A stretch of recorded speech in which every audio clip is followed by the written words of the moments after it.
ಸೋಮಂತಡ್ಕ ಅನ್ನುವಂತ ಒಂದು ಜಾಗದಲ್ಲಿ ಇದೀವಿ. ಇಲ್ಲಿ ಏನ್ ಸಮಸ್ಯೆ ಆಗಿದೆ ಅಂದ್ರೆ ಈ ಬಸ್ ನೋಡ್ತಾ ಇದ್ದೀರಾ, ಮೂಡಿಗೆರೆ ಬೇಲೂರು ಹಾಸನಕ್ಕೆ ಹೋಗುವಂತಹ ಬಸ್ ಬ್ರೇಕ್ ಕಟ್ ಆಗಿ ನಿಂತಿರುವಂತದ್ದು. ಬಹಳಷ್ಟು ಜನ ಸಮಸ್ಯೆ ಕೂಡ ಅನುಭವಿಸ್ತಾರೆ. ನೋಡಿ, ಈಗ ಅಲ್ಲಿ ನೋಡ್ತಾ ಇದ್ದೀರಾ, ಬೇರೆ ಬಸ್ಗೆ ಹತ್ತಾ ಇದ್ದಾರೆ ಜನಗಳು ಪೂರ್ತಿ.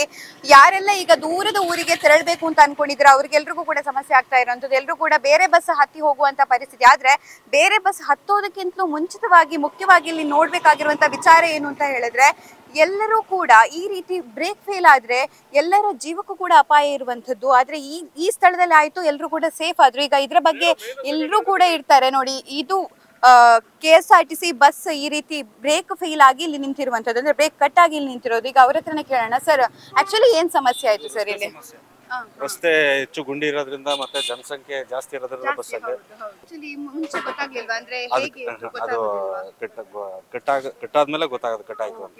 ಅಂದ್ರೆ ಈಗ ಅಲ್ಲಿ ಬರೋ ಟೈಮ್ ಅಲ್ಲಿ ಈಗ ತುಂಬಾ ಗುಂಡಿಗಳು ಎಲ್ಲ ಇರುತ್ತಲ್ವಾ? ಸೊ ಈಗ ಇಲ್ಲಿ ಬಂದಾಗ ನಿಮ್ಗೆ ಗೊತ್ತಾಯ್ತು. ಮತ್ತೆ ಹೇಗೆ ನಿಲ್ಸೋ ಪ್ರಯತ್ನ ಮಾಡಿದ್ರಿ? ಇಲ್ಲಿ ಸ್ಲೋ ಇತ್ತಲ್ಲ ಗಾಡಿ, ಹಾಗಾಗಿ ಕಟ್ ಆದ ತಕ್ಷಣ ಸೈಡ್ ಹಾಕಿದ್ರಿ. ನೋಡಿ, ಇಲ್ಲಿ ಈಗ ಇಲ್ಲಿನ ಡ್ರೈವರ್ ಕೂಡ ಅದೇ ಮಾತನ್ನ ಹೇಳ್ತಾ ಇದ್ದಾರೆ. ಇಲ್ಲಿನ ರೋಡಿನ ಸಮಸ್ಯೆಯಿಂದಾಗಿ ನಮ್ಗೆ ಬಹಳ ಪ್ರಾಬ್ಲಮ್ ಆಗ್ತಾ ಇದೆ. ಜನ ಕೂಡ ಅಷ್ಟೇ ಟ್ರಾವೆಲ್ ಅನ್ನ ಮಾಡ್ತಾ ಇದ್ದಾರೆ ಬಸ್ಗಳಲ್ಲಿ. ಹಾಗಾಗಿ ಬ್ರೇಕ್ ಕಟ್ ಆಗುವಾಗ ನಮ್ಗೆ ಗೊತ್ತಾಗುತ್ತೆ, ಅದಕ್ಕಿಂತ ಮುಂಚೆ ಏನ್ ಸಮಸ್ಯೆ ಇರುತ್ತೆ ಅನ್ನೋದು ಕೂಡ ಗೊತ್ತಾಗೋದಿಲ್ಲ. ಹಾಗಾಗಿ ಸಡನ್ ಹೀಗಾಯ್ತು. ಆದ್ರೆ ತುಂಬಾ ಜನರ ಪ್ರಾಣ ನಿಮ್ ಕೈಯಲ್ಲಿ ಇರುತ್ತಲ್ಲ ಸರ್, ಆ ಒಂದು ಮೂಮೆಂಟ್ ನಿಮ್ಗೆ ಏನ್ ಅನ್ಸಿಗ ಬ್ರೇಕ್ ಕಟ್ ಆಗೋ ಸಂದರ್ಭದಲ್ಲಿ? ಏನನ್ನ ಸ್ಲೋ ಇದ್ನಲ್ಲ, ಆ ತರ ಏನು ಫೀಲಿಂಗ್ ಆಗ್ಲಿಲ್ಲ. ರೆಗ್ಯುಲರ್ ಇದೇ ರೋಡಲ್ಲಿ ಓಡಿಸ್ತಾ ಇರೋದ್ರಿಂದ ಏನು ಆ ತರ ತೊಂದರೆ ಆಗ್ಲಿಲ್ಲ. ಇವತ್ತು ಒಂದ್ ಸ್ವಲ್ಪ ಪ್ರಾಬ್ಲಮ್ ಆಯ್ತು. ಓಕೆ, ನೋಡಿ, ಈ ರೀತಿಯಾಗಿ ಹೇಳ್ತಾ ಇದ್ರೆ ಸರ್, ಏನ್ ಸಮಸ್ಯೆ ಆಯ್ತು? ಯಾವ ಊರಿಗೆ ಹೋಗೋರಿದ್ರಿ ನೀವು? ನಾವು ಬೇಲೂರಿಗೆ ಹೋಗ್ಬೇಕು. ಬೇಲೂರಿಗೆ ಹೋಗ್ಬೇಕು. ಹೌದು. ಧರ್ಮಸ್ಥಳಕ್ಕೆ ಬಂದಿಲ್ಲ? ಇಲ್ಲ, ಮಂಗಳೂರಿಂದ ಬೇಲೂರಿಗೆ ಹೋಗ್ತಾ ಇರೋದು. ಇಲ್ಲಿ ಗುಂಡಿ ಇರೋದ್ರಿಂದ ಡ್ರೈವರ್ ಪಾಪ ಕಂಟ್ರೋಲ್ ಮಾಡಿದ್ದಾರೆ. ಬ್ರೇಕ್ ಬ್ಲೇಡ್ ಎಲ್ಲ ಕಟ್ ಆಗಿದೆ. ಅವರು ಪಾಪ ಕಂಟ್ರೋಲ್ ಮಾಡಿದ್ದಾರೆ. ಹೌದು. ನಿಮ್ಗೆ ಏನಾದ್ರು ಗೊತ್ತಾಯ್ತಾ ಅದು ಬ್ರೇಕ್ ಕಟ್ ಆಗಿದೆ, ಇವಾಗ ಬಸ್ ಬ್ರೇಕ್ ಹೋಗಿದೆ ಅಂತ ಭಯ ಏನಾದ್ರು ಆಯ್ತಾ? ಹೇಗೆ? ಭಯ ಆಗುತ್ತೆ.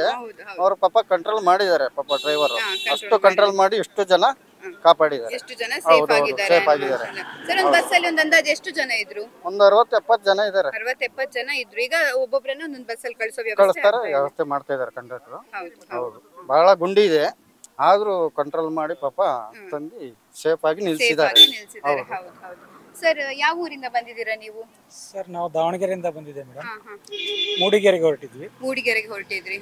ಸಡನ್ ಬ್ರೇಕ್ ಬ್ಲೇಡ್ ಕಟ್ ಆಗಿ ಅವರು ಕಂಟ್ರೋಲ್ ಮಾಡಿದ್ರು. ಒಬ್ಬರಿಗೆ ಗಾಯ ಆಗಿದೆ, ಒಳಗೊಬ್ಬರಿಗೆ ಇಂಜುರಿ ಆಗಿದೆ. ಒಬ್ಬಂದು ಡಿಸ್ಪ್ಲೇ ಹೋಗಿದೆ, ಒಂದು ಹುಡುಗಂದು. ಅಂದ್ರೆ ಒಂದು ಜೋರ್ ರಶ್ ಆಗಿ ಬಂದು ನಿಲ್ತು. ಒಂದಿಬ್ರು ಹುಡುಗಿಯರು ಬಿದ್ರು ಅಲ್ಲೇ ಒಳಗಡೆ. ಕಾಲ ಸ್ವಲ್ಪ ನೋವಾದಂಗ ಆಯ್ತು. ಈಗ ಅವರೆಲ್ಲ ಎಲ್ಲಿದ್ದಾರೆ ಸರ್? ಇಲ್ಲಿ ಒಳಗಡೆ ಇದ್ದಾರೆ. ನಿಜವಾಗ್ಲೂ ರೋಡಿನ ಸಮಸ್ಯೆ ಪುಂಜಾಲಕಟ್ಟೆಯಿಂದ ಚಾರ್ಮಾಡಿ ತನಕನ ರೋಡಿನ ಅವ್ಯವಸ್ಥೆ ಹೇಗಿದೆ ಅಂತ ಹೇಳಿದ್ರೆ ಬಹಳಷ್ಟು ಗುಂಡಿಗಳಿರುವಂತದ್ದು. ಜೊತೆಗೆ ಈಗಿನ ಬಸ್ಗಳಲ್ಲಿ ಬಹಳಷ್ಟು ಜನ ಟ್ರಾವೆಲ್ ಮಾಡ್ತಾ ಇರುವಂತದ್ದು. ಯಾಕಂದ್ರೆ ಎಲ್ಲರೂ ಕೂಡ ಬಸ್ಸನ್ನೇ ನಂಬ್ಕೊಂಡು ನೆಚ್ಕೊಂಡು ಓಡಾಟ ನಡೆಸ್ತಾ ಇರುವಂತದ್ದು. ಹಾಗಾಗಿ ಈ ರೀತಿ ಸಮಸ್ಯೆ ಆದ್ರೆ ಅದಕ್ಕೆ ಯಾರು ಹೊಣೆ ಅನ್ನುವಂಥದ್ದು ಕೂಡ ಕಾರಣ ಆಗುತ್ತೆ. ಅದಕ್ಕಾಗಿ ರೋಡ್ ಸರಿ ಆಗ್ಬೇಕಾಗತ್ತೆ, ಆ ಸಮಸ್ಯೆಗಳೆಲ್ಲವೂ ಕೂಡ ಪರಿಹಾರ ಆಗ್ಬೇಕಾಗತ್ತೆ. ಈಗ ತುಂಬಾ ಜನ ಇದ್ದಾರೆ, ಅವ್ರ ಜೊತೆ ಕೂಡ ಮಾತಾಡೋಣ. ಮ್ಯಾಮ್, ನೀವು ಎಲ್ಲಿ ಹೋಗೋರಿದ್ದೀರಿ? ನಾವು ಜನಪುರ, ಮೂಡಿಗೆರೆಯಿಂದ ಮುಂದೆ ಹೋಗ್ಬೇಕು ಅಂತ. ಈಗ ಟೈಮಿಂಗ್ಸ್ ಈಗ ಚೇಂಜ್ ಆದ್ರೆ ನಿಮ್ಗೆ ಏನ್ ಪ್ರಾಬ್ಲಮ್ ಆಗುತ್ತೆ? ಈಗ ಅಲ್ಲಿ ನಮ್ಗೆ ಬಸ್ ಸಿಗ್ಬೇಕಲ್ಲ ಮೇಡಮ್, ಮೂಡಿಗೆರೆ ತನಕ ಹೋಗ್ಬೇಕು ನಾವೀಗ. ಅಲ್ಲಿಂದ ಮತ್ತೆ ಇನ್ನೊಂದು ಬಸ್ ಹಿಡಿಬೇಕು. ಮಕ್ಕಳೆಲ್ಲ ಇದ್ದಾರೆ. ಹೌದು. ಏನಾಯ್ತು? ಈಗ ಮಗುನು ಕೈಯಲ್ಲಿ ಇಟ್ಕೊಂಡಿದ್ರಿ, ಆ ಸಂದರ್ಭದಲ್ಲಿ ಏನಾಯ್ತು ಅಲ್ಲಿ? ಎಂತಾಯ್ತಾ ಗೊತ್ತಿಲ್ಲ, ಸಡನ್ ಬ್ರೇಕ್ ಹಾಕಿದ್ರು ಬಸ್. ಎನಿ ಟೈಮ್ ಇದೇ ಪ್ರಾಬ್ಲಮ್ ಆಗ್ತದೆ ಈ ಬಸ್ ಇದು. ಹಾಸನಮಂಗ್ಳೂರು ನಾನು ನೆಕ್ಸ್ಟ್ ಫಸ್ಟ್ ಟೈಮ್ ಸಹ ಹೋಗಿದ್ದೆ, ಸೇಮ್ ಇದೇ ಪ್ರಾಬ್ಲಮ್. ಬ್ಲೇಡ್ ಕಟ್ ಅಂತ ಹೇಳ್ತಾರೆ. ಲಾಂಗ್ ರೂಟ್ ಇರುವಾಗ ಬಸ್ ಅನ್ನು ಕರೆಕ್ಟ್ ಆಗಿ ಕೊಡ್ಬೇಕು ಗೌರ್ಮೆಂಟ್ ಅಲ್ಲ. ಈಗೆಲ್ಲ ಸಮಸ್ಯೆ ಆದ್ರೆ, ಈಗ ಆದ್ರೆ ಆಗಲ್ಲ, ರಾತ್ರಿ ಆದ್ರೆ ಎಂತ ಮಾಡುದು ನಾವು ಮಕ್ಕಳೆಲ್ಲ ಇಟ್ಕೊಂಡಲ್ಲ. ಅದನ್ನ ಸ್ವಲ್ಪ ಗೌರ್ಮೆಂಟ್ ಇದ್ ಮಾಡ್ಬೇಕು ಅಷ್ಟೇ. ನಿಜವಾಗ್ಲು, ಯಾಕಂದ್ರೆ ಇಷ್ಟು ಲಾಂಗ್ ರೂಟ್ ಟ್ರಾವೆಲ್ ನಾವು ಮಾಡ್ತಾ ಇರೋದ್ರಿಂದ ಎಲ್ರು ಹೇಳ್ತಾ ಇರುವಂತದ್ದು ಹೌದು. ಯಾಕಂದ್ರೆ ಮಕ್ಕಳನ್ನ ಕರ್ಕೊಂಡು ಅಥವಾ ಈಗ ಮಹಿಳೆಯರೆಲ್ಲ ಓಡಾಟ ನಡೆಸಬೇಕಾದ್ರೆ ಈ ತರ ರಾತ್ರಿ ಸಮಯದಲ್ಲಿ ನಡೆದ್ರೆ ಏನ್ ಮಾಡುದು? ಅದು ಕೂಡ ಈಗಿನ ಪ್ರಾಬ್ಲಮ್ ಅಲ್ಲ, ಬಹಳಷ್ಟು ಸಲ ಆಗಿದೆ ಅನ್ನೋದನ್ನ ನೀವು ಹೇಳ್ತಿದ್ರಿ. ನೀವು ಅದು ಬಹಳಷ್ಟು ಸಲ ಆಗಿರೋ ಯಾವ್ದಾದ್ರು ಅನುಭವ ಇದೆಯಾ ಇದಕ್ಕಿಂತ ಮುಂಚೆ? ಹೌದು, ಫಸ್ಟ್ ಗೆ ಸಹ ಹೋಗಿದ್ದೆ ರೀಸೆಂಟ್ ಆಗಿ, ಒಂದು 2 ಮಂತ್ ಆಯ್ತು ಅಷ್ಟೇ. ಆಗ ಸಹ ಇದೇ ಸಮಸ್ಯೆ, ಸೇಮ್ ಇದೇ ತರ ಆಗಿ ಕಟ್ ಆಯ್ತು, ಇನ್ನು ಹೋಗುದಿಲ್ಲ ಅಂತೇಳಿ ಬೇರೆ ಬಸ್ಸಿಗೆ ಕಳಿಸಿದ್ರು. ಅದೊಂದು ಪ್ರಾಬ್ಲಮ್. ಅದ್ರ ನೆಕ್ಸ್ಟ್ ಟೈಮ್ ಅದರಲ್ಲಿ ಫಸ್ಟ್ ಟೈಮ್ ಸಹ ಹಾಗೇನೆ ಒಂದ್ಸರಿ ಆಗಿತ್ತು.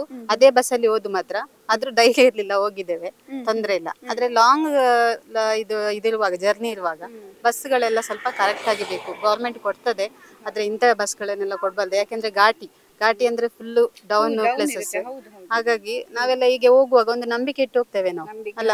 ಈಗ ಭಯ ಪಟ್ಟು ಅದೇ ಮತ್ತೆ ಬಂದು ಈಗೆಲ್ಲ ವಿಡಿಯೋ ಮಾಡುವ ಬದಲು ಸತ್ತ ಮೇಲೆ ಯಾರಿದ್ದಾರೆ ಅಲ್ಲ, ಅದಕ್ಕಿಂತ ಫಸ್ಟಿಗೆ ಎಚ್ಚರಿಕೆ ಕ್ರಮನ ಕೈಗೊಂಡ್ರೆ ಒಳ್ಳೇದು ಅಂತ ನಾನು ಹೇಳಿ ನನ್ನ ಅನಿಸಿಕೆ.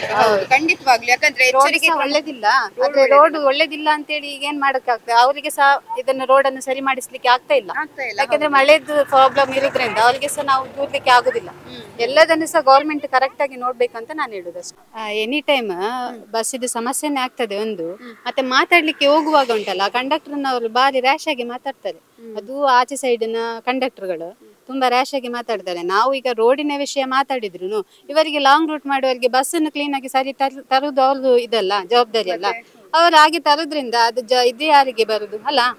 ಅವರು ನೋಡಿಕೊಂಡು ಫಸ್ಟ್ ಆ ಬಸ್ಸಲ್ಲಿ ಕೂರ್ಬೇಕು. ಅದು ಬಿಟ್ಟು ಇಲ್ಲಿ ಬಂದು ನಮ್ದೆಲ್ಲ ಸಮಸ್ಯೆ, ರೋಡಿದ್ದು ಸಮಸ್ಯೆ ಅಂದ್ರೆ ಆಗ್ತದ ನಮ್ಗೆ? ಆಗುದಿಲ್ಲಲ್ಲ. ರೋಡಿದ್ದು ಸಮಸ್ಯೆ ಉಂಟು ಅಂತ ನಮ್ಗೆ ಗೊತ್ತುಂಟು, ಆದ್ರೆ ಆ ಬಸ್ಸನ್ನು ಸಹ ಅವರು ಕರೆಕ್ಟ್ ಆಗಿ ತರುದು ಅವರ ಕರ್ತವ್ಯ. ಅದನ್ನ ಹೇಳಿದಕ್ಕೆ ಕಂಡಕ್ಟರ್ ನಮ್ಮ ಹತ್ರ ಜಗಳಕ್ಕೆ ಬರ್ತಿದ್ದಾರೆ. ಹಾಗೆ ಬರ್ಬಾರ್ದು ಅಂತ ನಾನು ಹೇಳುದಷ್ಟೇ. ಯಾರಿಗಾದ್ರೆ ಅಷ್ಟೇ ನಾವೊಂದು ಇದು ಮಾಡುದು, ಆದ್ರೆ ಅವರು ಹಾಗೆ ಮಾತಾಡುವಾಗ ನಮ್ಗೆ ಸಹ ಬೇಸರ ಆಗ್ತದೆ. ರ್ಯಾಶ್ ಮಾತಾಡ್ತಿದ್ದಾರೆ, ತುಂಬಾ ರ್ಯಾಶ್ ಮಾತಾಡಿದ್ರು ಆ ಕಂಡಕ್ಟರ್, ಏನು ಮಾತಾಡ್ಲಿಕ್ಕೆ ಆಗುದಿಲ್ಲ. ಅದಕ್ಕೋಸ್ಕರ ಅದೊಂದು ಗೌರ್ಮೆಂಟ್ ಅಂತ ಕಂಡಕ್ಟರ್ಗಳನ್ನ ಸಹ ಸ್ವಲ್ಪ ಇದರಲ್ಲಿ ಕಂಟ್ರೋಲ್ ಅಲ್ಲಿ ತರ್ಬೇಕಂತ ಹೇಳ್ತಾ ಇದ್ದೇನೆ ಅಷ್ಟೇ. ನಾನು ಗೌರ್ಮೆಂಟ್ಗೆ ರಿಕ್ವೆಸ್ಟ್ ಮಾಡುದು ಅದನ್ನೇ, ಒಂದು ಆದಷ್ಟು ಬೇಗ ರೋಡ್ ಒಂದು ಸರಿ ಮಾಡಿಸ್ಲಿ. ಮತ್ತೆ ಒಂದು ಬಸ್ ಲಾಂಗ್ ರೂಟ್ ಯಾವುದೇ ಇರಲಿ, ಇದೇ ರೋಡ್ ಅಂತ ಹೇಳಲ್ಲ, ಎಲ್ಲಾ ರೂಟ್ಗಳಿಗೆ ಸಹ ಒಳ್ಳೊಳ್ಳೆ ಬಸ್ ಅನ್ನು ಕೊಡಿ ಅಂತ ಹೇಳ್ತೇವೆ ಅಷ್ಟೇ. ಸಮಸ್ಯೆಗಳು ಎಷ್ಟು ಆಗ್ತಾ ಇದೆ ನೋಡಿ. ಯಾರು ಹೊಣೆ ಈಗ ಜೀವಕ್ಕೆ? 60 ಜನ ಈ ಬಸ್ಸಲ್ಲಿ ಇದ್ದಾರೆ ಅಂತ ಹೇಳಿದ್ರೆ ಇದು ಈ ಬಾರಿ ಆಗಿರುವಂತ ಸಮಸ್ಯೆ ಅಲ್ಲ, ಅಥವಾ ಒಂದೇ ಬಾರಿ ಆಗಿರುವಂತ ಸಮಸ್ಯೆ ಅಲ್ಲ, ಪ್ರತಿ ಬಾರಿ ಆಗ್ತಾ ಇದೆ. ಬಹಳಷ್ಟು ರಿಪೀಟೆಡ್ ಈ ಸಮಸ್ಯೆಗಳು ಆಗ್ತಾ ಇದೆ. ಸರಿ, ರೋಡಿನ ಸಮಸ್ಯೆ ಇದೆ ಅಂತ ಹೇಳಿದ್ರೆ ಅದಕ್ಕೆ ಏನ್ ಪರಿಹಾರ ಮಾಡ್ಬೇಕು ಅನ್ನೋ ಯೋಚನೆಯನ್ನು ಕೂಡ ಮಾಡ್ಬೇಕಾಗುತ್ತೆ. ಅದೆಲ್ಲರೂ ಕೂಡ ಅದ್ರ ಬಗ್ಗೆ ಗಮನವನ್ನ ಹರಿಸಬೇಕಾಗುತ್ತೆ ಅನ್ನೋ ವಿಚಾರವನ್ನ ಹೇಳ್ತಾ, ನೀವು ಬಸ್ಸಲ್ಲಿ ಇದ್ರಾ? ನಿಮ್ಗೆ ಏನಾಯ್ತು? ಒಂದೇ ಸಲ ಬ್ರೇಕ್ ಹಾಕಿದಾಗ ಭಯ ಆಯ್ತಾ? ಎಲ್ಲಿಗಾಗಿತ್ತು? ನೋವಿದೆಯಾ ಈಗ? ಇಲ್ವಾ? ಅದ್ ಹೇಗೆ ಒಂದೇ ಸಲ ಬ್ರೇಕ್ ಆಗುವಾಗ ನೀವು ಅದು ಕೈ ಇಟ್ಕೊಂಡಿರ್ಲಿಲ್ವಾ? ಅವಾಗ ಒಂದೇ ಸಲ ಫುಲ್ ಎದುರು ಬಿದ್ರಾ? ಈ ಮಗುಗೆ ಏನಾಯ್ತು ಅವಾಗ? ತಂಗಿನ ನಿಮ್ದು? ತಮ್ಮ. ಅವರು ಕೂಡ ಹಂಗೆ ಇದ್ರಾ? ಅಮ್ಮನ ಜೊತೆ ಇದ್ರಾ? ಹೌದಾ? ನೋಡಿ, ಇವರು ಕೂಡ ಇದೇ ರೀತಿ ಅವರ ಮಾತುಗಳನ್ನ ಹೇಳ್ತಾ ಇರೋದು. ಮತ್ತಷ್ಟು ಜನರ ಜೊತೆಗೆ ಕೂಡ ಮಾತನಾಡೋಣ. ಅವರಿಗೆ ಏನೆಲ್ಲ ವಿಚಾರಗಳನ್ನ ನಮ್ಮ ಜೊತೆಗೆ ಹೇಳ್ಬೇಕು ಅಂತ. ಮೇಡಮ್, ಏನ್ ಯಾವ ಊರಿಗೆ ಹೋಗ್ಬೇಕಿತ್ತು ನೀವು? ನಮ್ಗೆ ಮೂಡಿಗೆರೆಗೆ ಹೋಗ್ಲಿಕ್ಕಿತ್ತು. ಮೂಡಿಗೆರೆಗೆ ಹೋಗ್ಬೇಕಿತ್ತು. ನಿಮ್ಗೆ ಇದು ಎಕ್ಸ್ಪೀರಿಯನ್ಸ್ ಇದೆ? ಫಸ್ಟ್ ಟೈಮ್ ಆಯ್ತಾ ಅಥವಾ ಈ ರೂಟಲ್ಲಿ ಬರುವಾಗ ಇದು ಇನ್ನೊಂದ್ಸಲ ಕೂಡ ಆಗಿದ್ದು ಇದೆಯಾ ಎಕ್ಸ್ಪೀರಿಯನ್ಸ್? ಫಸ್ಟ್ ಟೈಮ್ ಆಗಿದೆ. First time. ಏನ್ ಅನ್ಸುತ್ತೆ ಆಕ್ಚುಲಿ? ಒಂದೇ ಸಲ ಸಡನ್ ಬ್ರೇಕ್ ಹಾಕಿದ್ರೆ ಅಥವಾ ಆ ಬ್ರೇಕ್ ಹಾಕ್ದಾಗ್ಲೇ ನಿಮ್ಗೆ ಬ್ರೇಕ್ ಕಟ್ ಆಗಿದೆ ಅಂತ ವಿಷಯ ಗೊತ್ತಾಯ್ತು? ಅದಕ್ಕಿಂತ ಮುಂಚೆ ನಿಮ್ಗೆ ಅದು ಅವರು ಸ್ವಲ್ಪ ಬರುವಾಗ ಸ್ಲೋ ಎಲ್ಲ ಬರುತ್ತೆ? ಇಲ್ಲ, ಅದು ಒಂದೇ ಸಲ ಬ್ರೇಕ್ ಹಾಕಿದಾಗ್ಲೇ ಗೊತ್ತಾಗಿದೆ. ಒಂದೇ ಸಲ ಬ್ರೇಕ್ ಹಾಕ್ದಾಗ್ಲೇ ಗೊತ್ತಾಯ್ತು. ಏನಾದ್ರು ಪ್ರಾಬ್ಲಮ್ ಆಯ್ತಾ? ನಮ್ಗೆ ಆಗಿಲ್ಲ, ನಮ್ಮ ಮುಂದೆ ಸೀಟ್ ಅವರು ಅದೇ ಸೀಟಿಂದ ಕೆಳಗೆ ಬಿದ್ರು. ಓಕೆ. ಅವ್ರಿಗೆ ಮಂಡಿಗೆ ಸ್ವಲ್ಪ ಏಟಾಗಿದೆ. ಮಂಡಿಗೆ ಏಟಾಗಿದೆ. ಈಗ ನೀವು ಮೂಡಿಗೆರೆಗೆ ಹೋಗೋರು, ಈಗ ಬೇರೆ ಬಸ್ ಹತ್ಕೊಂಡು ಹೋಗ್ಬೇಕು. ಹೌದು. ಅದು ವಾಪಸ್ ತಡ ಆಗುತ್ತೆ ಅನ್ನೋದು? ತಡ ಆಗ್ತದೆ. ಡೈಲಿ ಇದೇ ರೂಟಲ್ಲಿ ಟ್ರಾವೆಲ್ ಮಾಡ್ತೀರಾ? ಇದೇ ರೂಟಲ್ಲಿ ಟ್ರಾವೆಲ್ ಮಾಡ್ತೀವಿ. Okay sir, thank you. ನಿಜವಾಗ್ಲೂ ನೋಡಿ, KSRTC ಬಸ್ಸನ್ನ ನಚ್ಕೊಂಡು ತುಂಬಾ ಜನ ಓಡಾಟ ನಡೆಸ್ತಾ ಇರುವಂತ ತುಂಬಾ ಜನರಿಗೆ ಅದೇ ಬದುಕಾಗ್ಬಿಡುತ್ತೆ. ಯಾಕಂದ್ರೆ ಓಡಾಟ ನಡೆಸಬೇಕು ಅಂತ ಹೇಳಿದ್ರೆ ನಾವು ಬಸ್ಸನ್ನೇ ನೆಚ್ಕೊಳ್ತೀವಿ. ಅದು ಕೂಡ ಸರ್ಕಾರಿ ಬಸ್ಗಳನ್ನ ಹೆಚ್ಚು ನಂಬ್ತೀವಿ. ಯಾಕಂದ್ರೆ ಅಲ್ಲಿ ಎಲ್ಲರೂ ಕೂಡ ಸರಿಯಾಗಿ ಪರಿಶೀಲನೆಯನ್ನ ಮಾಡಿ ಪ್ರತಿಯೊಬ್ಬರ ಜೀವದ ರಕ್ಷಣೆ ಅವರಿಗೆ ಇರುತ್ತೆ ಅನ್ನುವಂಥ ವಿಚಾರಗಳು ಇರುತ್ತೆ. ಆದ್ರೆ ಇಲ್ಲಿ ಈಗ KSRTC ಬಸ್ಸಿನ ನಿರ್ವಾಹಕರ ಜೊತೆ ಕೂಡ ನಾವು ಮಾತನಾಡೋಣ. ಆಕ್ಚುಲಿ ಈ ರೀತಿ ಸಮಸ್ಯೆ ಆದ್ರೆ ನೆಕ್ಸ್ಟ್ ಯಾರಿಗೆ ಇದನ್ನ ಹೇಳ್ಬೇಕು, ಯಾರಿಗೆ ಇದನ್ನ ಹೊಣೆ ಮಾಡ್ಬೇಕು ಅನ್ನೋಂಥ ವಿಚಾರವನ್ನ ಕೂಡ ಮಾತನಾಡೋಣ. ಸರ್, ಆಕ್ಚುಲಿ ಈ ತರ ಸಮಸ್ಯೆ ಆದ್ರೆ ಯಾರಿಗೆ ಫಸ್ಟ್ ಈ ರೂಟಿಗೆ ಬಂದಿರೋದು ನನಗೆ ಗೊತ್ತಿಲ್ಲ. ಅಲ್ಲ, ಈ ತರ ಸಮಸ್ಯೆಗಳು ಆದ್ರೆ ಈಗ ಯಾರಿಗೆ, ಈಗ ಜನರಾಗಿರ್ಲಿ ಅಥವಾ ನೀವಾಗಿರ್ಲಿ, ಯಾರಿಗೆ ಇದನ್ನ ಕನ್ವೆ ಮಾಡ್ಬೇಕು ಅಂತಂದ್ರೆ ಇದನ್ನ ನೋಡ್ಕೊಳ್ಳೋ ಜವಾಬ್ದಾರಿ ಆಕ್ಚುಲಿ ಯಾರಿಗೆ ಇರ್ತದೆ? ನಮಗೆ ಇರುತ್ತೆ ಮೇಡಮ್. ಹಾಗಾದ್ರೆ ಈ ತರ ಆಗುತ್ತೆ ಅಂತ ಗೊತ್ತಾದ್ರೆ ಇದು ತುಂಬಾ ಜನರ ಲೈಫಿನ ಪ್ರಶ್ನೆ ಆಗುತ್ತಲ್ಲ ಸರ್? ಅದು ಹೇಗೆ ಅಂದ್ರೆ ಈ ತರ ಇದೇ ಈಗ ನೀವು ಇದಕ್ಕೆ ಮೊದಲು ಬಂದಿರೋದು ರೂಟು, ಬಟ್ ಇಂಥದೇ ಸಮಸ್ಯೆ ಈ ರೂಟಲ್ಲಿ ಆಗಿದೆ ಅನ್ನೋದು ಕೂಡ ಇಲ್ಲಿನ ಅದರಲ್ಲಿ ಬಸ್ಸಲ್ಲಿ ಇದ್ದವ್ರು ಹೇಳ್ತಿರೋದು. ನೋಡಿ, ಬಸ್ ಈಗ ಅದನ್ನ ನಿಲ್ಲಿಸೋ ವ್ಯವಸ್ಥೆಯನ್ನ ಕೂಡ ಮಾಡ್ತಾ ಇದ್ದಾರೆ. ಬೇರೆ ಬಸ್ಗಳನ್ನ ನಿಲ್ಸಿ ಕಳಿಸುವಂತಹ ಪ್ರಯತ್ನ ಕೂಡ ಆಗ್ತಾ ಇರುವಂತದ್ದು. ನೀವೇ ನೋಡ್ತಾ ಇದ್ದೀರಾ, ಮೂಡಿಗೆರೆಗೆ ಹೋಗುವಂತಹ ಬಹುತೇಕ ಪ್ರಯಾಣಿಕರು ಇಲ್ಲಿ ಹೋಗ್ತಾ ಇರುವಂತದ್ದು. ಇದು ಇಲ್ಲಿ ನಡೀತಾ ಇರುವಂತಹ ಸಮಸ್ಯೆ. ಹಾಗಾದ್ರೆ ಇದಕ್ಕೆ ಯಾರು ಆನ್ಸರ್ ಮಾಡ್ಬೇಕಲ್ಲ, ಅವ್ರ ಆನ್ಸರ್ ಮಾಡ್ಲೇಬೇಕಾಗತ್ತೆ. ಇಷ್ಟು ಜನ ಅಲ್ಲಲ್ಲೇ ನಿಂತ್ಕೊಂಡು ಅವರ ಲೈಫ್ ಪ್ರಶ್ನೆ ಇದು. ಈಗ ಬಸ್ ಅಂತ ಹೇಳಿದಾಗ ಅವರ ಲೈಫ್ ಪ್ರಶ್ನೆ ಆಗುತ್ತೆ, ಅವರ ಬದುಕಿನ ಪ್ರಶ್ನೆ ಆಗುತ್ತೆ. ಈ ತರ ಈಗ ಇಲ್ಲಿ ಚಾಲಕರೇನಿದ್ದಾರೆ, ಡ್ರೈವರ್ ಏನಿದ್ದಾರೆ, ಒಂದು ಸ್ಲೋ ಆಗಿ ಬಂದು ನಿಲ್ಸಿರೋದಕ್ಕೆ ಎಲ್ಲರೂ ಕೂಡ ಬಚಾವಾದ್ರೆ ಆದ್ರೆ ಇದೇ ಆಗುತ್ತೆ. ಯಾಕಂದ್ರೆ ಇದೆಲ್ಲವೂ ಕೂಡ ಘಾಟಿ ಪ್ರದೇಶ, ಈಗ ಇಳಿಜಾರಿನ ಪ್ರದೇಶ ಇರುತ್ತೆ. ಆ ಸಂದರ್ಭದಲ್ಲಿ ಬಹಳಷ್ಟು ಕಷ್ಟ ಆಗುತ್ತೆ. ಇದಕ್ಕೆ ಯಾರು ರೆಸ್ಪಾನ್ಸಿಬಲ್ ಇದಾರಲ್ಲ ಅವರು ಇದಕ್ಕೆ ಉತ್ತರವನ್ನ ಕೊಡ್ಲೇಬೇಕಾಗುತ್ತೆ ಅನ್ನುವಂತ ವಿಚಾರವನ್ನ ಹೇಳ್ತಾ ಕ್ಯಾಮ್ರಾ ಪರ್ಸನ್ ನಿರಂಜನ್ ಜೊತೆಗೆ ನಾನು ಸಮೀಕ್ಷಾ ಶಿರ್ಲಾಲು, U+ TV ಉಜಿರೆ. ಸತ್ಯ, ಸ್ಪಷ್ಟ, ನೇರ ಸುದ್ದಿಯೊಂದಿಗೆ U+ TV. ಇದು ಹೊಸತನದ ಸಂಕಲನ.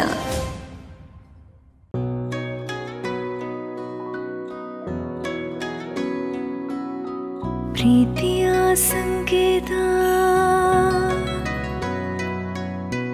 ಅಳಿಯದ ಸಂಬಂಧ, ನಗುವಿನ ಸೌಂದರ್ಯ,